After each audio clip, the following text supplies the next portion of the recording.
샬롬, 여호와 이레 하나님의 이름으로 평안을 전합니다.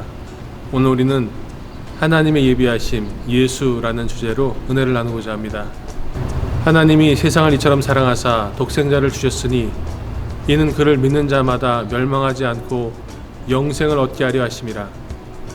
하나님이 세상을 이처럼 사랑하셔서 독생자를 주셨다고 성경은 말씀하고 있습니다. 이는 그 독생자를 믿음으로 말미암아 멸망하지 않고 영생을 얻게 하시겠다고 말씀하고 있습니다. 바로 이 독생자가 예수 그리스도이십니다. 오늘 저는 파사이나 시청에 나와 있는데 지금 비가 내리고 있습니다. 아마 설교 사이사이에 빗소리가 들리실 겁니다. 본래 하나님을 본 사람이 없으되 아버지 품속에 있는 독생하신 하나님이 나타내셨느니라. 요한복음 1장 18절은 아버지의 품속에 있는 독생하신 하나님이라고 말씀하고 있습니다. 예수님께서 하나님의 품속에, 하나님과의 친밀함 속에 있었던 독생하신 하나님이셨다 라고 말씀하고 있습니다.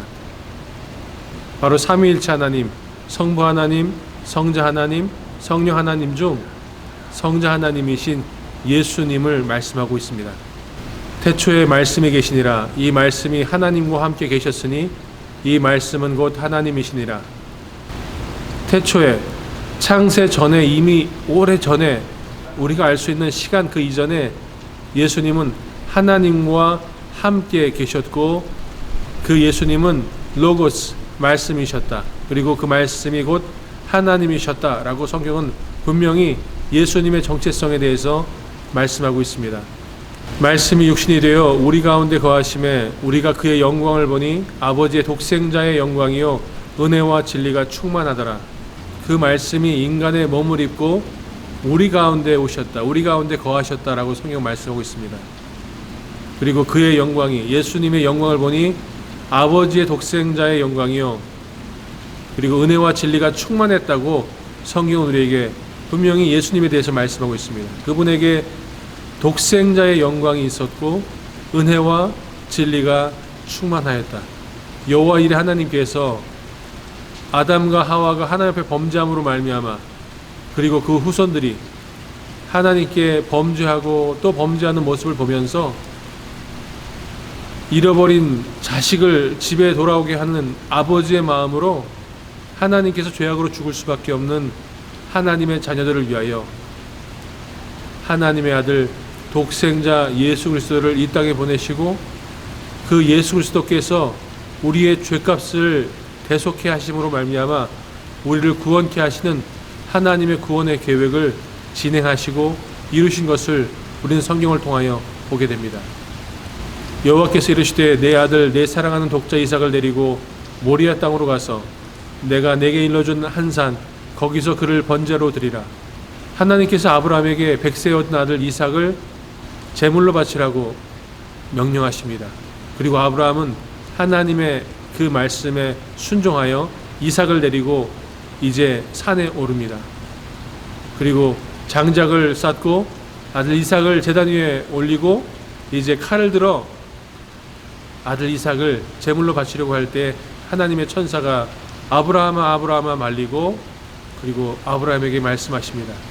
내가 내 아들 독자 이삭을 바치기까지 나를 사랑하는 줄 알았으니 이삭을 내리고 하나님께서 예비하신 제물을 그 제단 위에 올려 번제로 드리라. 그리고 눈을 돌아보니 수풀에 뿔이 걸려있는 순양이 있는 것을 보고 그 순양을 제물로 바칩니다.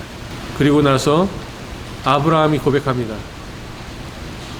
아브라함이 그 땅 이름을 여호와 이레라 하였으므로 오늘날까지 사람들이 이르기를 여호와의 산에서 준비되리라 하더라. 순양을 준비시키신 하나님. 히브리서에 보게 되면 아브라함을 이삭을 바쳤을 때 하나님께서 다시 이삭을 살리실 것을 부활시키실 것을 믿었다라고 성경은 말씀하고 있습니다. 그 믿음을 하나님은 기뻐 받으셨고 이삭 대신 순양을 제물로 바치게 하신 그 하나님을 찬양하며 아브라함은 여호와 이레 여호와의 산에서 준비되리라 준비하시고 예비하시는 하나님을 찬양하는 것을 보게 됩니다. 그리고 그 하나님의 천사가 다시 아브라함을 찾아와서 아브라함을 축복합니다.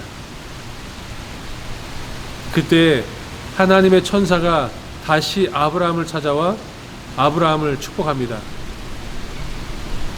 내가 네게 큰 복을 주고 내 씨가 크게 번성하여 하늘의 별과 같고 바닷가의 모래와 같게 하리니 내 씨가 그 대적의 성문을 차지하리라. 내가 내게 큰 복을 주겠다. 그래서 내 씨가 크게 번성하여 하늘의 별과 같고 바닷가의 모래와 같게 하겠다. 내 후손들이 대적의 성문을 차지하게 될 것이다. 대적의 땅들을 차지하게 될 것이다. 라고 축복하시고 약속하신 것을 보게 됩니다. 그리고 아브라함의 후손들이 이 땅에 있었지만 이 땅이 죄악 가운데 죄의 문제 때문에 사망하고 죽을 수밖에 없는, 영벌을 받을 수밖에 없는 안타까운 현실에서 하나님은 하나님의 구원의 계획을 이루십니다. 그것이 바로 예수 그리스도이십니다. 하나님의 품속에 있었던 독생하신 하나님이신 예수 그리스도께서 이 땅에 인간의 몸으로 오시고 그리고 그 몸을 십자가에 내어주심으로 저와 여러분을 구원하셨습니다. 할렐루야. 그리고 갈라디아서는 그 아브라함에게 주셨던 그 약속, 그 축복, 그리고 그 하나님의 구원의 계획이 예수 그리스도로 말미암아 이어지게 된 것을 분명히 말씀하고 있습니다. 이 약속들은 아브라함과 그 자손에게 말씀하신 것인데 여럿을 가리켜 그 자손들이라 하지 아니하시고 오직 한 사람을 가리켜 내 자손이라 하셨으니 곧 그리스도라. 곧 그리스도라. 예수 그리스도가 아브라함의 후손으로 하나님의 구원의 약속을 완성하기 위해 이 땅에 오셨다라고 말씀하고 있는 것을 우리는 보게 됩니다. 구약에서도 예수님께서 그리스도로 구원자로 이 땅에 오시는 것에 대해서 말씀하고 있습니다. 그래서 이사야 42장 1절은 이렇게 선포하고 있습니다. 내가 붙드는 나의 종, 내 마음에 기뻐하는 자, 곧 내가 택한 사람을 보라. 내가 나의 영을 그에게 주었은즉 그가 이방에 정의를 베풀리라. 하나님께서 붙드는 종, 그리고 하나님의 마음에 기뻐하는 자, 하나님이 택한 사람, 바로 예수님을 보내셨는데 그 예수님께서 하나님의 성령을 그에게 부어주셨고 그리고 예수 그리스도로 말미암아 이방의 정의를 베풀겠다, 이방의 하나님의 사랑을 실현하시겠다 라고 성경은 우리에게 말씀하고 있습니다. 이 예수님을 고난받는 종으로 표현하고 있습니다. 우리가 들은 것을 누가 믿었느냐? 주님의 능력이 누구에게 나타났느냐? 그는 주님 앞에서 마치 연한 순과 같이 마른 땅에서 나온 싹과 같이 자라서 그에게는 고운 모양도 없고 훌륭한 풍채도 없으니 우리가 보기에 흠모할 만한 아름다운 모습이 없다. 그는 사람들에게 멸시를 받고 버림을 받고 고통을 많이 겪었다. 그는 언제나 병을 앓고 있었다. 사람들이 그에게서 얼굴을 돌렸고 그가 멸시를 받으니 우리도 덩달아 그를 귀하게 여기지 않았다. 그는 실로 우리가 받아야 할 고통을 대신 받고 우리가 겪어야 할 슬픔을 대신 겪었다. 그러나 우리는 그가 징벌을 받아서 하나님에게 맞으며 고난을 받는다고 생각하였다. 그러나 그가 찔린 것은 우리의 허물 때문이고 그가 상처를 받은 것은 우리의 악함 때문이다. 그가 징계를 받음으로써 우리가 평화를 누리고 그가 매를 맞음으로써 우리의 병이 나았다. 우리는 모두 양처럼 길을 잃고 각기 제 갈 길로 흩어졌으나 주님께서 우리 모두의 죄악을 그에게 지우셨다. 그는 굴욕을 당하고 고문을 당하였으나 아무 말도 하지 않았다. 마치 도살장으로 끌려가는 어린 양처럼, 마치 털 깎는 사람 앞에서 잠잠한 암양처럼 끌려가기만 할 뿐 아무 말도 하지 않았다. 그가 체포되어 유죄 판결을 받았지만 그 세대 사람들 가운데서 어느 누가 그가 사람 사는 땅에서 경유된 것을 보고서 그것이 바로 형벌을 받아야 할 내 백성의 허물 때문이라고 생각하였느냐?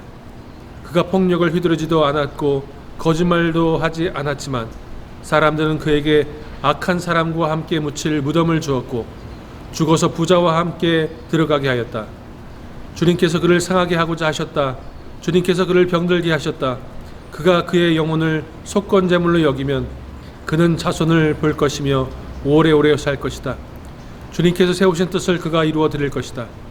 고난을 당하고 난 뒤에 그는 생명의 빛을 보고 만족할 것이며 나의 의로운 종이 자기의 지식으로 많은 사람을 의롭게 할 것이다. 그는 다른 사람들이 받아야 할 형벌을 자기가 짊어질 것이다. 그러므로 나는 그가 존귀한 자들과 함께 자기 몫을 차지하게 하며 강한 자들과 함께 전리품을 나누게 하겠다. 그는 죽는 데까지 자기의 영혼을 서슴없이 내맡기고 남들이 죄인처럼 여기는 것도 마다하지 않았다. 그는 많은 사람의 죄를 대신 짊어졌고 죄 지은 사람들을 살리려고 중재에 나선 것이다. 이사야 53장에 나오는 고난받는 종, 바로 그분이 예수 그리스도이십니다. 그래서 사도 요한은 선포하고 있습니다. 아들을 믿는 자에게는 영생이 있고 아들에게 순종하지 아니하는 자는 영생을 보지 못하고 도리어 하나님의 진노가 그 위에 머물러 있느니라. 하나님의 아들, 하나님의 독생자 예수 그리스도를 믿는 사람들에게는 영생을 주시겠다, 영생이 있다라고 분명히 말씀하고 있습니다. 우리가 아직 죄인 되었을 때에 그리스도께서 우리를 위하여 죽으심으로 하나님께서 우리에 대한 자기의 사랑을 확증하셨느니라. 로마서에서 사도 바울은 그리스도께서, 예수님께서 우리를 위하여 죽으심으로 하나님께서 우리에 대한 하나님의 사랑을 확증하셨다. 여호와 일의 하나님께서 우리에게 그 사랑의 증거를 보여주셨다, 확신시켜 주셨다라고 선포하고 있습니다. 그리고 그 사랑의 확증으로 말미암아 하나님과 화목하게 해주셨다라고 사도 바울은 또한 선포하고 있습니다. 곧 우리가 원수 되었을 때 그의 아들의 죽으심으로 말미암아 하나님과 화목하게 되었은즉 화목하게 된 자로서는 더욱 그의 살아나심으로 말미암아 구원을 받을 것이니라. 그래서 사도 요한은 요한계시록을 통하여 우리가 죄에서 해방되게 되었다라고 또한 말씀하고 있습니다. 또 충성된 증인으로 죽은 자들 가운데에서 먼저 나시고 땅의 임금들의 머리가 되신 예수 그리스도로 말미암아 은혜와 평강이 너에게 있기를 원하노라. 우리를 사랑하사 그의 피로 우리 죄에서 우리를 해방하시고 그의 아버지 하나님을 위하여 우리를 나라와 제사장으로 삼으신 그에게 영광과 능력이 세세토록 있기를 원하노라. 아멘. 그렇습니다. 여호와 일의 하나님, 아브라함에게 내 아들, 내 독자 이삭을 내가 지시한 산 위에 제물로 바치라고 말씀하셨던 그 하나님, 누구보다 아브라함의 고통과 아브라함의 슬픔과 아브라함의 어려움을 아셨습니다. 왜냐하면 죄악된, 죄로 죽을 수밖에 없는 하나님의 자녀들을 위하여 하나님께서 독생자 예수 그리스도를 십자가에 내어주셔야만 했기 때문입니다. 우리의 죄를 대속하기 위하여 죄도 없고 흠도 없고 완전하신, 깨끗하신 그 예수 그리스도를 고난받는 종이 되게 하셔서 채찍에 맞으시고 십자가를 지고 골고다 언덕을 오르게 하시고 그리고 십자가에 달려 마지막까지 물을 흘리시고 피를 흘리셔야만 했던 하나님의 독생자 예수 그리스도의 그 죽으심을 보셔야만 했던 여호와 일의 하나님, 성부 하나님의 그 눈물을 하나님은 아브라함에게 알게 하신 것입니다. 그리고 오늘을 살고 있는 아브라함의 믿음의 후손인 저와 여러분에게 알게 하신 것입니다. 우리가 다 그의 충만한 데서 받으니 은혜 위에 은혜로라. 은혜로다, 은혜로다. 하나님의 은혜를 입은 저와 여러분, 여호와 일의 하나님께서 우리의 죄의 문제를 담당하시기 위하여 독생자 예수 그리스도를 십자가에 내어 주기까지 사랑하신 그 사랑으로 말미암아 이제 우리는 의인이 되었고 그리고 하나님과 화목하게 되었으므로 말미암아 죄에서 해방된 사람들로, 하나님과 화목한 사람들로, 하나님 아버지의 자녀들로 세상의 빛과 소금 되는 삶을 살아가기를 소망합니다. 함께 기도하시겠습니다. 참 좋으신 여호와의 하나님, 감사드립니다. 우리의 아버지가 되실 뿐만 아니라 우리의 죄의 문제를 해결하기 위하여 독생자 예수 그리스도를 십자가에 죽기까지 우리의 죄의 문제를 해결하시고 우리를 구원하셔서 하나님과 화목케 하시고 이제는 세상에 하나님의 아들과 딸로 살게 하시니 감사드립니다. 간절히 바라고 나피는 내가 거룩하니 너희도 거룩하라고 말씀하신 것처럼 거룩한 하나님의 아들과 딸들로 살아갈 때에 세상의 빛과 소금 되게 하여 주옵시고 우리를 위하여 십자가에 죽으신 예수 그리스도의 사랑을 증거하는 삶을 살아갈 수 있도록 도와 주시옵소서. 그 사랑을 증거하기 위하여 하나님 우리에게 믿음의 믿음을 더하시고 은혜의 은혜를 더하시고 그리고 용기의 용기를 더하여 주셔서 이 약한 세상 속에서 무엇보다 하나님을 믿고 예수 그리스도를 사랑한다는 것을 고백하기 어려워진 이 세상 속에서 담대하게 복음을 증거하며 하나님의 사랑을 나누는 삶을 살 수 있도록 하나님 믿음을 더하시고 은혜를 더하여 주시옵소서. 감사합니다. 오늘도 우리의 삶 가운데 복되신 예수 그리스도로 말미암아 감사하며 기뻐하며 찬송하는 삶을 살게 하시니 감사드립니다. 그 삶을 나누고 그 삶을 누리고 그 삶을 통하여 영광의 예수 그리스도를 증거하는 우리 모두 되게 하실 것을 믿고 감사드리며 살아계신 예수 그리스도의 이름으로 기도하였습니다. 아멘.